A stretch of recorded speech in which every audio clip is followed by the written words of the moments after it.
जय हिंद दोस्तों, स्वागत है आपका आपके अपने यूट्यूब चैनल चुनू जी के सेंटर पर। मैं राकेश कुमार राय उर्फ चुन्ना आपके लिए एडिटोरिया बिहार तथ्य संग्रह भाग दो लेकर आया हूँ, जिसमें मैं आज आपको प्राचीन इतिहास से जैन धर्म के बारे में पढ़ाऊंगा।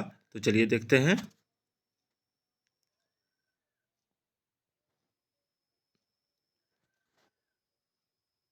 अगर पार्ट एक आपने नहीं देखा है तो मैं पार्ट एक का लिंक डिस्क्रिप्शन में डाल दूंगा, तो अब जाके देख लीजिएगा। चलिए पहला पॉइंट देखते हैं। जैन धर्म के संस्थापक ऋषभदेव थे और वे जैन धर्म के प्रथम तीर्थकर थे और उन्हें आदिनाथ ऋषभनाथ भी कहा जाता है। जैन धर्म में कुल 24 तीर्थकर हुए और 23वें तीर्थकर पार्श्वनाथ थे। कौन थे? पार्श्वनाथ। इन्हीं के नाम पर गिरिडीह में पारसनाथ पहाड़ी है। इनका जन्म काशी में हुआ था और उनके पिता अश्वसेन काशी के राजा थे और उन्हें ज्ञान की प्राप्ति समेत पर्वत पर हुई थी। उन्होंने चार महावर्त की शिक्षा दी: सत्य, अहिंसा, अस्तेय, अपरिग्रह। चलिए आगे देखते हैं। अब आते हैं हम लोग महावीर स्वामी के बारे में पढ़ेंगे।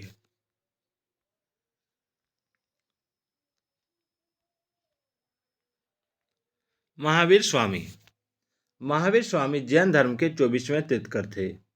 महावीर स्वामी को जैन धर्म का वास्तविक संस्थापक माना जाता है। उनका जन्म 540 ईसा पूर्व यानी कुछ जगह 499 ईसा पूर्व माना गया है। मैं कुंडग्राम यानी वैशाली में हुआ था और उनके पिता सिद्धार्थ ज्ञात्रिक कुल के प्रधान थे। उनकी माता त्रिशला लिच्छवी गणराज की राजकुमारी थी और उनकी पत्नी का नाम यशोदा था। आगे बढ़ते हैं।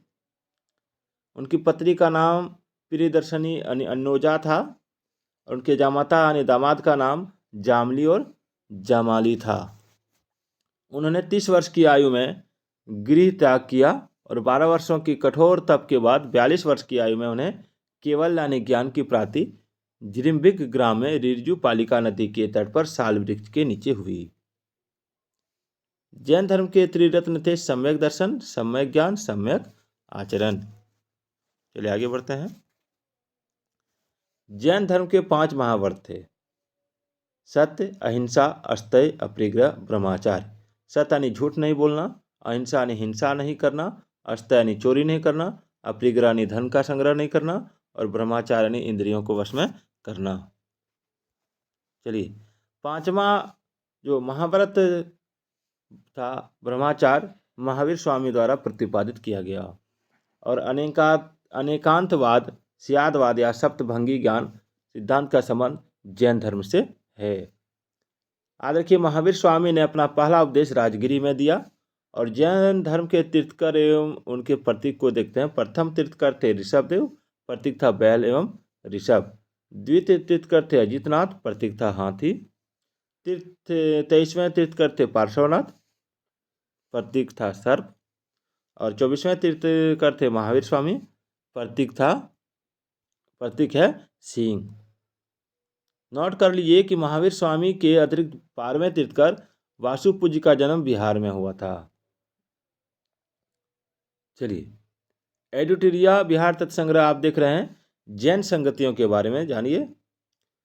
प्रथम वर्ष 310 ईसा पूर्व, स्थान पाटलिपुत्र बिहार में, शासक चंद्रगुप्त मौर्य, अध्यक्ष थे स्थूलभद्र। विशेषताएं था दिगंबर एवं श्वेतांबर में जैन धर्म का विभाजन, जैन धर्म के 12 अंगों का संकलन।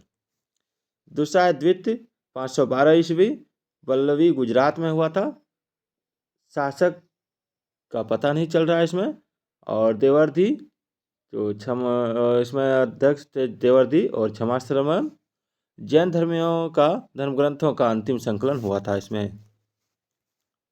चलिए महावीर स्वामी की मृत्यु 468 ईसा पूर्व में 72 वर्ष की आयु में पावापुरी में हुई थी और जैन धर्म का विभाजन प्रथम जैन संगति में श्वेतांबर एवं दिगंबर के रूप में हो गया और दिगंबर भद्रबाहु ने नेतृत्व प्रदान किया। इसमें परिवर्तन को स्वीकार नहीं करते हुए पूर्ण नग्नता एवं कठोरता को अपनाया गया और श्वेतांबर में स्थूलभद्र ने नेतृत्व प्रदान किया।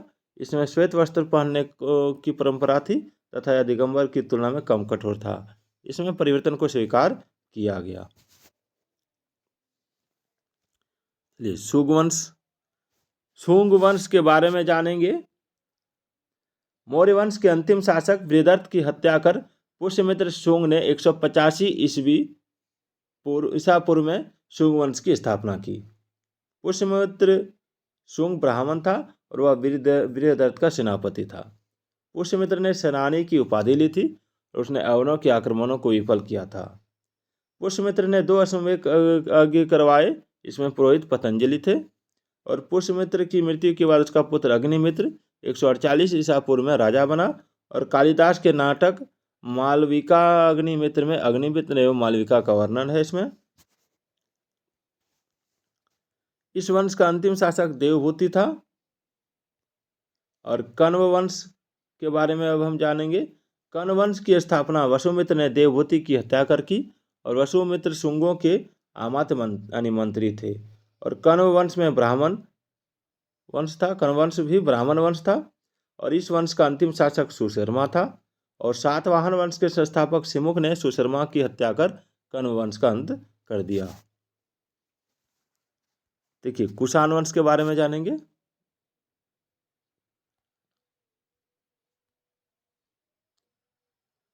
कुषाण वंश मेन टॉपिक हम लोग पढ़ रहे हैं। भारत आने वाले विदेशियों में कुषाण सबसे अंतिम थे।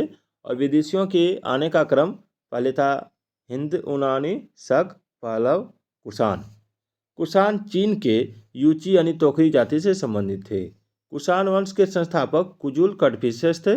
और इस वंश का सबसे प्रमुख शासक कनिष्क था। कुषाण वंश की राजधानी पुरुषपुर, पेशावर एवं मथुरा थी। अश्वघोष जिन्होंने बुद्ध चरित्र की रचना की को कनिष्क ने पाटलिपुत्र से विजित किया था। चलिए आगे देखते हैं। कनिष्क के समय में गांधार एवं मथुरा कला का विकास हुआ। और कनिष्क ने चौथी बुद्ध संगति का आयोजन कुंडलवन यानी कश्मीर में करवाया। कश्मीर को में कुंडलवन था, वहीं करवाया गया। और कनिष्क ने 78 ईस्वी में राजा बनने के अवसर पर शक संवत चलवाया था। और कनिष्क के समय सिल्क मार्ग पर कुषाणों का आधिपत्य था। चलिए गुप्त वंश में आते हैं हम लोग। गुप्त वंश की स्थापना श्री गुप्त 240 ईस्वी से 280 ईस्वी ने की थी। और श्री गुप्त का उत्तराधिकारी था घटोत्कच गुप्त, जो 280 से 320 ईस्वी में हुआ था। और वह प्रथम गुप्त शासक था जिसने महाराजा की उपाधि ली थी। चलिए चंद्रगुप्त प्रथम। गुप्त वंश का वास्तविक संस्थापक चंद्रगुप्त प्रथम को माना जाता था। उन्होंने 320 ईस्वी में गुप्त संवत चलवाया। चंद्रगुप्त प्रथम ने लिच्छवी की राजकुमारी गुमारी देवी से विवाह किया था। और वह प्रथम गुप्त शासक था जिसने महाराजाधिराज की उपाधि धारण की। समुद्रगुप्त 335 ईस्वी से 375 ईस्वी तक इसका शासनकाल रहा। इतिहासकार स्मिथ ने समुद्रगुप्त को भारत का नेपोलियन कहकर संबोधित किया है। समुद्रगुप्त ने परक्रमांक, अप्रतिरथ आदि की उपाधि धारण की थी। और समुद्रगुप्त के अभियानों की जो चर्चा है हरिसेन द्वारा रचित प्रयाग प्रशस्ति से मिलती है। और उसने उत्तरापथ के 9 राजाओं तथा दक्षिणापथ के 12 राजाओं को विजित किया था। और समुद्रगुप्त को कविराज भी कहा गया है। आप देख रहे हैं एडिटोरिया बिहार तथ्य संग्रह, जो आपकी बीएसएससी, बीपीएससी, बिहार में जितनी तरह की प्रतियोगी परीक्षा होने वाली है, चाहे बिहार पुलिस हो, बिहार दरोगा हो, बीपीएससी हो, बीएसएससी हो, किसी भी परीक्षा के लिए बहुत ही इंपॉर्टेंट होने वाली वीडियो है ये। समुद्रगुप्त को उसके सिक्के पर वीणा बजाते हुए दिखाया गया। और समुद्रगुप्त का दरबारी कवि हरिसेन था। और समुद्रगुप्त वैष्णव धर्म को मानता था।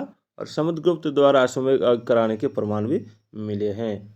समुद्रगुप्त के बाद 375 ईस्वी में रामगुप्त के राजा बनने का साक्ष्य मिला, लेकिन उसके अयोग्य होने के कारण चंद्रगुप्त II ने उसकी हत्या कर स्वयं को राजा घोषित कर दिया। चंद्रगुप्त द्वितीय 375 ईस्वी से 415 ईस्वी इसका शासनकाल था। चंद्रगुप्त II ने शकों को पराजित कर 390 ईस्वी में विक्रमादित्य की उपाधि धारण की। और चंद्रगुप्त II ने देवगुप्त, देवराज, देवश्री आदि की उपाधि भी धारण की थी। और चंद्रगुप्त II ने धोरु देवी कुबेरनाग से विवाह किया था। और कुबेरनाग से उत्पन्न पुत्री प्रभावती गुप्त का विवाह वाकाटक नरेश रुद्रसेन द्वितीय के साथ हुआ था। आगे बढ़ते हैं। रुद्रसेन की मृत्यु के बाद प्रभावती ने अपने अल्पवयस्क पुत्रों के संरक्षिका के रूप में शासन किया और उस दौरान प्रभावती ने चंद्रगुप्त II की सहायता से गुजरात और काठियावाड़ पर विजय प्राप्त की।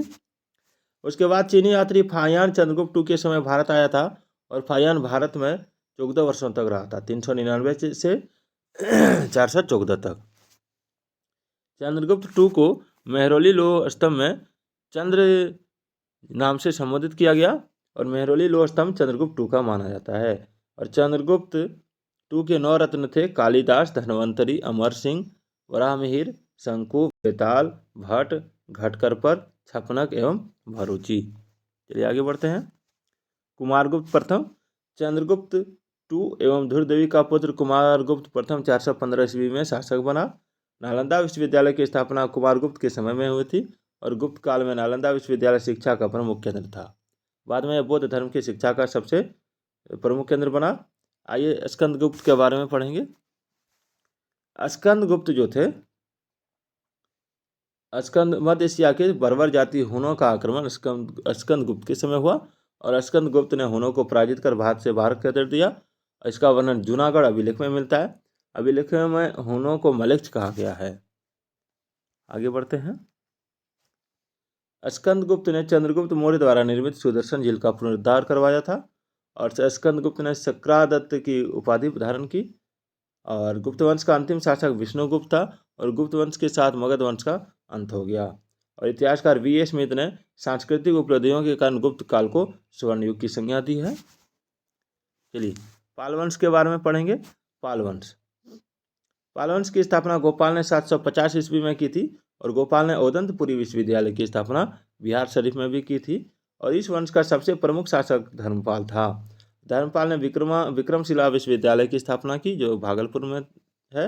सोमपुर महाविहार वर्तमान में बांग्लादेश में इसका भी निर्माण धर्मपाल ने करवाया था।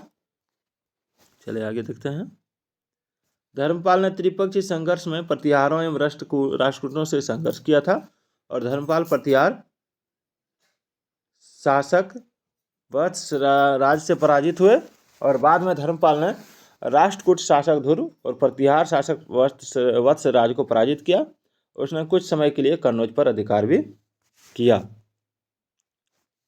धर्मपाल ने उत्तरापथ स्वामी की उपाधि धारण की और धर्मपाल के बाद उसका पुत्र देवपाल 810 ईस्वी में शासक बना और देवपाल ने मुंगेर को अपनी राजधानी बनाया था। चलिए आगे देखते हैं।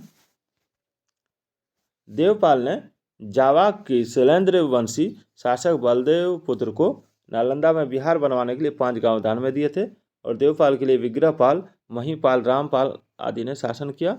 और पालकालीन कांसे की मूर्तियां अपनी कलात्मकता के लिए काफ़ी प्रसिद्ध थी। धीमान एवं बिठपाल इस कला के प्रवर्तक माने जाते हैं। चलिए प्राचीन बिहार के विभिन्न वंश शासक एवं उसकी राजधानी। वंश में आप देख सकते हैं बृहदत्त की राजधानी ग्रीवर्ज यानी राजगिरी जो मगध की प्रथम राजधानी थी। बिंबिसार के समय ग्रीवर्ज और राजगिरी ही थी। उदयन का पाटलिपुत्र किया था। शिशुनाग ने वैशाली को राजधानी बनाया था। कालाशोक ने पाटलिपुत्र को। आगे देखते हैं। नंद वंश ने पाटलिपुत्र को बनाया था और मौर्य वंश ने पाटलिपुत्र को, कुषाण ने पुरुषपुर एवं मथुरा को, गुप्त वंश ने पाटलिपुत्र को, पाल वंश ने मुंगेर को। अब प्राचीन बिहार इतिहास के प्रमुख साहित्य हम लोग देखते हैं। साहित्य है अर्थशास्त्र। लेखक कौटिल्य, विशेषतः राज प्रबंधन के लिए प्रसिद्ध। बुद्ध चरित्र को अशोक घोष ने लिखा था। बौद्ध धर्म का महाकाव्य। प्रज्ञा परमिता नागार्जुन शून्यवाद का सिद्धांत दिया था। शियुकी ह्वेनसांग ने भारत का यात्रा विवरण दिया था। इंडिका मेगास्थनीज ने मौर्य साम्राज्य का विवरण दिया था। और मिलिंद मनहो नागसेन ने बैक्ट्रियन शासक मिनांडर एवं नागसेन के वार्तालाप का संग्रहण किया। ललित विस्तार बुद्ध की लीलाओं का वर्णन किया था। महावंश ने श्रीलंका के राजाओं का वर्णन किया। जातक कथाएं ने बुद्ध के पुनर्जन्म की कहानियां लिखी थी। कल का टॉपिक रहेगा मध्यकालीन बिहार का इतिहास। इसमें हम लोग क्या क्या पढ़ेंगे उसको देख लीजिए थोड़ा। इसमें हम लोग पढ़ेंगे तुर्क शासन में बिहार, सिख धर्म, स्थानीय वंश, अफगान शासन में बिहार, मुगल काल में बिहार, सल्तनत काल में बिहार। यानी मध्यकालीन बिहार पढ़ेंगे। तो आज का ये टॉपिक आपको कैसा लगा कमेंट करके ज़रूर बताइएगा, और कल हम मध्यकालीन बिहार का इतिहास लेकर आएंगे। तो फिर मिलते हैं अगले वीडियो में, तब तक के लिए जय हिंद जय भारत।